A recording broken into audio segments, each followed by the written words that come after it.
જિલ્લાની વિધાનસભા મુજબની ફોટાવાળી મતદાર યાદી 2025 જાહેર કરેલ છે, જેમાં ખૂબ મોટા પાયે છબરડા થયા હોવાના આક્ષેપ સાથે વડોદરા શહેર કોંગ્રેસ સમિતિ દ્વારા જિલ્લા કલેક્ટરને આવેદનપત્ર આપી રજૂઆત કરવામાં આવી હતી।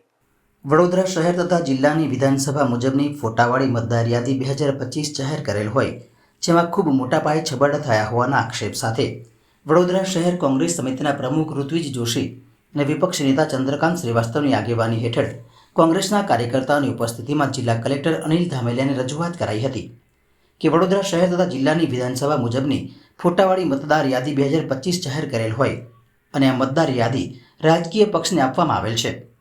143 અકોટા વિધાનસભા વિસ્તારની ફોટાવાળી મતદાર યાદી ચેક કરતાં એક વ્યક્તિના મતદાર યાદીમાં 2 વાર નામ છે તથા એ વ્યક્તિનો ફોટો તથા સરનામું એક જ છે અને ચૂંટણી કાર્ડ નંબર અલગ અલગ હોવાનું સામે આવ્યું છે।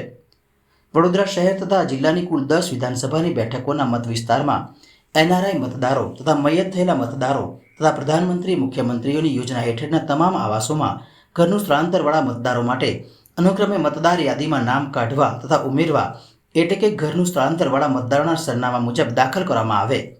આ વિષયમાં ગંભીરતાથી નોંધ લઈ આગળની કાર્યવાહી કરવામાં આવે તેવી માંગ વડોદરા શહેર કોંગ્રેસ સમિતિ દ્વારા કરવામાં આવી હતી।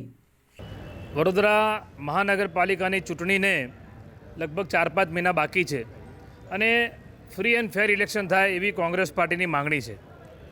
તમે જુઓ કે ભૂતકાળમાં પણ અમને બહુ કડવા અનુભવ થયા છે ઇલેક્શન કમિશનના ચૂંટણી શાખાના, ત્યારે આ વખતે આજે જે મુદ્દો લઈને આવ્યા છે એ મુદ્દામાં જે કલેક્ટર ઓફિસથી જે ફોટાવાળી મતદાર યાદી અમને આપવામાં આવે છે, આજે વડોદરા શહેર જિલ્લાની વાત કરીએ તો વડોદરા શહેર જિલ્લામાં 10 વિધાનસભા આવે છે, એમાં શહેરમાં એક આ વિધાનસભા અકોટા 143। તો અમારા કાર્યકર્તાઓએ જ્યારે આ વિધાનસભાની મતદાર યાદીનું વેરિફિકેશન શરૂ કર્યું તો આમાં તમે જુઓ કે આ ફોટાવાળી મતદાર યાદીની અંદર જે આ એક વ્યક્તિ જેનો ફોટો પણ સરખો છે, એનું નામ પણ સેમ છે અને એનું સરનામું પણ સરખું જ છે, પણ એનો વોટર આઈડી નંબર અલગ અલગ છે। એનો મતલબ કે આ એક વ્યક્તિને 2 વોટ આપવાનો અધિકાર છે। હું આપના માધ્યમથી પૂછવા માગું છું કે શું લોકશાહીમાં કોઈ એક કરતાં વધારે વોટ આપી શકે? એનો મતલબ કે આ મતદાર યાદીમાં છબરડા છે। આવું તો અકોટા વિધાનસભાનું અમે શરૂ કર્યું।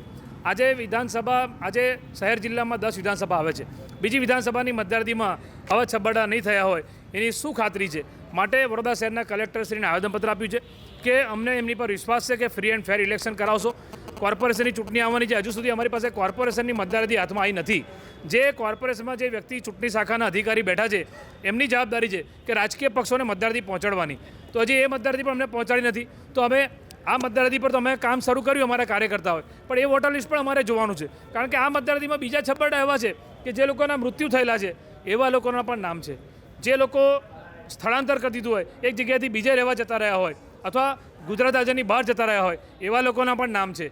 અને બીજું તમે કહું કે જે ગરીબ લોકો છે જેને આ કોર્પોરેશનવાળા જેમના મકાનો તોડી કાઢે છે, ઝૂંપડા તોડીને એમને કોઈ આવાસ યોજનામાં મુખ્યમંત્રી આવાસ હોય કે પ્રધાનમંત્રી આવાસ હોય એમાં જે મકાનો આપે છે, તો એક ઉદાહરણ આપું કે ફતેગંજમાં જે કલ્યાણનગરવાળા છે એ લોકોને માણેજામાં મકાન આપી દીધા, તો એ લોકોને વોટિંગ કંઈ કરવાનું?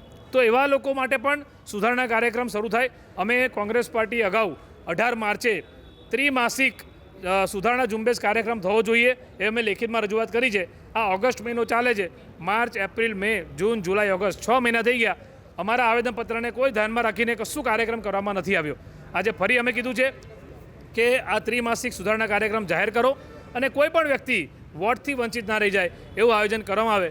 આપ જાણો છો કે આખા દેશની અંદર અમારા નેતા રાહુલ ગાંધી પણ ઇલેક્શન કમિશનની ઉપર સવાલ ઉઠાયા છે, ત્યારે વડોદરા શહેરમાં પણ આ બહુ મોટો સળગતો પ્રશ્ન છે કે અમે આટલી મહેનત કરીએ, અમે પ્રજાના પ્રશ્નો માટે લડીએ છીએ, આંદોલન કરીએ છીએ અને પ્રજા હવે કોંગ્રેસ પર વિશ્વાસ મૂકી રહી છે, ત્યારે ભારતીય જનતા પાર્ટી ચૂંટણી જીતવા માટે કોઈ પણ હદે જઈ શકે એવું છે। ત્યારે મતદાર યાદીમાં છબરડા જે થયા છે એ સુધારવામાં આવે એ અમે રજૂઆત કરી છે અને કલેક્ટરશ્રીને આવેદનપત્ર આપ્યું છે।